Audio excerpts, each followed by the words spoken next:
As I've mentioned before, this whole spiritual industry, right? So I wanted just to clarify, just to be as clear as possible, not to, I don't want it to be like, hateful words toward the spiritual dynamics, because everything we go through is like bringing us to our freedom, right? So if you haven't done any healing work and you've just started, to you, this feels amazing. You're like, oh my God, I can look inwards, I can talk to divinity, and then it gets inundated and everything's gone out of whack. And then you move into the next thing, the next pocket of energy. You're like, okay, then you start watching, like, you're always going to watch different people. However, it feels like, I've got crazy goosebumps. So it feels like, okay, this is what I wanted to share. The people that I resonate with, and I don't know if you guys resonate with the same, but the people I resonate with after watching thousands of others and reading thousands of other books and doing all the workshops and courses and all that stuff is I always go back home to the first people that felt so good and delicious to listen to. So I wrote the list down here so that even though I keep mentioning them, but I want to explain why. And I think this is a good way to decipher, because there's a lot of spiritual language out there right now. And it just so happens I was so guided into doing NLP. And if you want to know my story as to how I got into Neuro-Linguistic Programming and why, I have my book, Happily Ever After. You can find it on Amazon. You can go in the description and find out the link there. But you'll get to know the story of what led me to that, which is what I was supposed to do, because now it's all about language for me. Like when I hear the words, if the words have if the words are heavy, if the words feel manipulated or gaslighted or used by somebody and they don't really get it. Like I have friends who read all these spiritual books and self-help and do all the stuff and go to gurus and, and at the end I'm like, when they talk, they don't even listen to you when you're talking, like nothing. And then they just start to spill out it's all about self-love. It's all about this. You just need to go sit with yourself. And they're saying the words with no emotion because they haven't heard you. But so going into, like, I highly respect Wayne Dyer. The first book I ever read for Wayne Dyer, this was like, God, how I was like 21 maybe.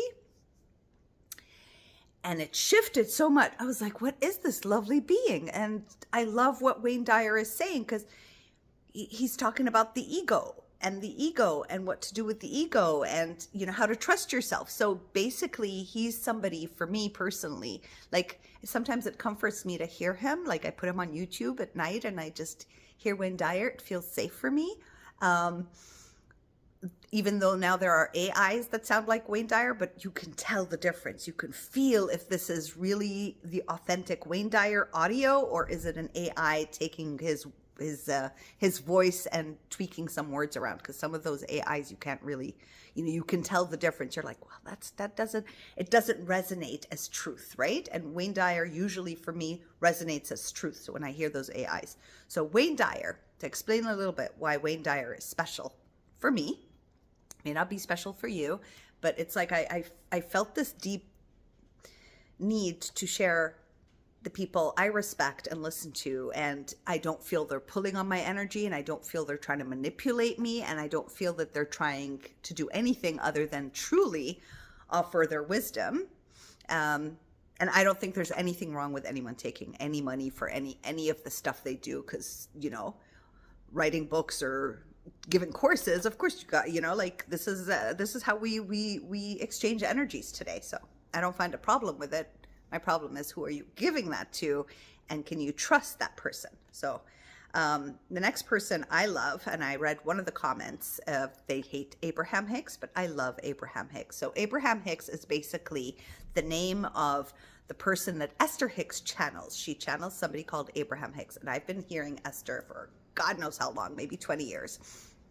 And she's also a comfort zone. And it might sound a bit weird to some people when you're listening to her, because it didn't make sense the first time. Like, what? Why is she referring to herself as Abraham, but she's in a woman's voice? And I was so confused till I got it. And the beauty about Abraham Hicks, again, she doesn't make you feel bad about who you are. She really is talking to the egoic mind and teaching the egoic mind how to be in alignment with your soul, allowing you to learn how to discern between heavy, dense energy and lighter energy, trying to shift the paradigm, like the language. What I love about her is she helps you shift the language that's being spoken in your head, the judgmental, egoic mind, into a gentler, more loving, being more consciously aware of thoughts. That's what Abraham Hicks really helps, being really consciously aware of thoughts, and how to start to shift your perception of the world so the world starts to delight you instead of build fear in you. So this is how I've been perceiving Abraham Hicks. She has helped me a lot, Esther Hicks, in clearing certain aspects of my perception so that I can actually start to hear divinity and feel source from a space of clarity and peace. So that's Abraham. Ram Dass. What can I say about Ram Dass? Ram Dass is so honest and clear and pure. Ram Dass for me is like a father, a loving, a true loving masculine father energy. Like that is what it looks like Ram Dass. I think that is the kind of father we all wanted, that smiley but wise. It's smiley, wise, and tender. So Ram Dass is like, I printed a picture out of him years and years ago and I framed it. You know, I've got all pictures of my family and friends. And I was like, I want to put Ram Dass here because whenever I miss that, the fathering that I know in my heart that I didn't receive, but the type of fathering is that kind, loving, protective, but smiley and sweet and kind. I look at Ram Dass and I'm like, you know? So Ram Dass is beautiful. And also Ram Dass taught me like the perspective of like, even though he's gone and done all the stuff he's done and written all the books and went into all these seminars and held so many workshops and spoke and talked and evolved and all this, when he was paralyzed, he was angry at God. He felt his pain. I saw a whole thing for it. And it just reminded me that even if you're the wisest of wise, you still have stuff that's going to show up and you're still going to be angry at source, even if you're completely connected to divinity, because that is your humanness and it's okay. And it's okay to be of service to others and still be you. And you don't have to present yourself as like this all-knowing entity anymore. That kind of being doesn't exist, doesn't work, because the truth is we're all working through stuff all the time. Right. And so that's why I love Ram Dass. There is also Kate Byron. I haven't dived deeply into her work, but I did binge watch at some point. This was a few years ago, and I still use her exercise called The Work. And it really talks to the ego. It really settles. It really is like listening to her just gets you neutral. You neutralize the emotions or the thoughts that make you feel horrible about who you are. You neutralize the situation. Some of the things I don't agree 100% with. I don't follow the method 100% that way because, again, you decipher for yourself. I like the few questions she asked that I ask myself just to bring myself clarity, to become more consciously aware of who I am. And she too is like, she went through hell and back, right? And I respect her, right? Michael Singer. Now, Michael Singer, to me, came like, I didn't even know him 6 years ago. I had no idea Michael Singer existed. But it's interesting how divinity gives you the next step, gives you the next person, gives you the thing, right? And that's why it's so impossible to like lock into one identity and become that one person all the time. It's impossible. It doesn't even make sense. Like, it's like we want to be that perfect person, but it doesn't make sense because that perfect person doesn't exist, right? You're perfect now and then you're perfect again later and you're completely different. Anyway, so Michael Singer, 6 years ago, I was walking And I was listening to YouTube in my ears, and I was talking to Divinity. I'm like, oh, my beloved divine creator of all, I'm so tired. I want to surrender, like, but I don't know what that means, and I don't know how to do it. Like, I just want to surrender to you. I just want to surrender to the flow. I want you to take charge. I'm so tired as a human being, like thinking and wanting to control and wanting to do the thing. And like, did I do it right? Did I do it wrong? I was still like in that healing thing, you know, that whole like healing madness. I was like, I just don't know. Am I doing it right? Am I doing it wrong? Do I, you know, like, is it you that I'm hearing, or is it the ego? I want to make sure that I'm doing it right. Right. And then, so I was talking to Divinity. I'm like, just show me how to surrender. I just want to know what that means, or what that feels like, or what that looks, so that I can go with it. And that's why it's good to have like these people, when you ask Divinity and they send you someone, it doesn't mean obsess over them and put them on a pedestal and just they're God. It just means like in their message, there's a message for you, right? There's something for you. It's to open up. That's why we're all here to coexist together, because we all have information for each other. Right? Like I obviously have information for you to take, and you're going to take this information and look at it for yourself and take out the jewels you want and move on with your information, right? Like we're all opening doors for one another in a way. So I'm walking and I'm listening to, I probably was listening to Wayne Dyer or an Abraham Hicks or whatever. I don't remember. All I remember is out of nowhere, my phone, it stopped completely what the audio I was listening to, and all of a sudden, a new audio came on that I had never heard in my life, and it was Michael Singer. And he was saying about his book, Surrender. Oh God, I have the book in my basement. What is it called? Surrender Game, is it? Anyway, he has a book, okay? And it's just gone. I can't even remember it for the life of me.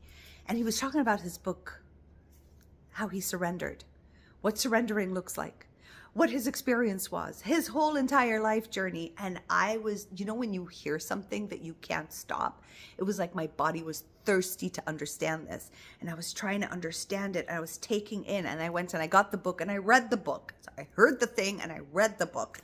And then I got his second book to read. But anyway, so Michael Singer speaks to the egoic mind and reminds you not to follow its urgency and its judgment, and it really speaks to like how to put the mind aside and to get in touch with that version of you that's truth, that is divine, right? And he talks about divinity, of course, and talks about God, the true God, not the freaky religious God. So Michael Singer was a big aha for me and a big moment. So I love Michael Singer. And Eckhart Tolle. Yeah, that's my last one so far. Eckhart Tolle, this was years ago. I couldn't listen to him. I was always like, narcissistic, tons of trauma, always on the go, 100 multitasking. So I'm like, get to the end point.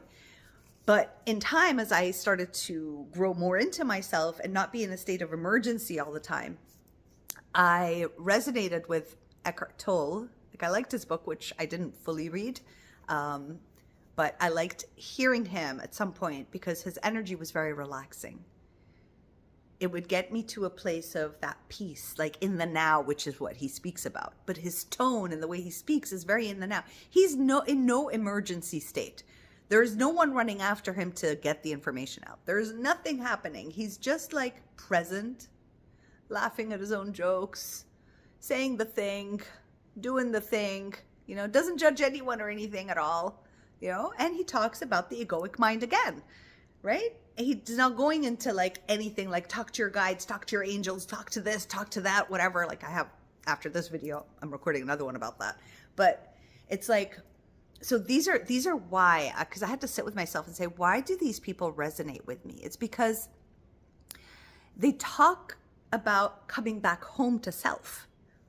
All of them. All of the people I mentioned are about you coming back home to self and not falling under the gaslighting that you gaslight yourself with through the egoic mind, through that self, right? This is what I love.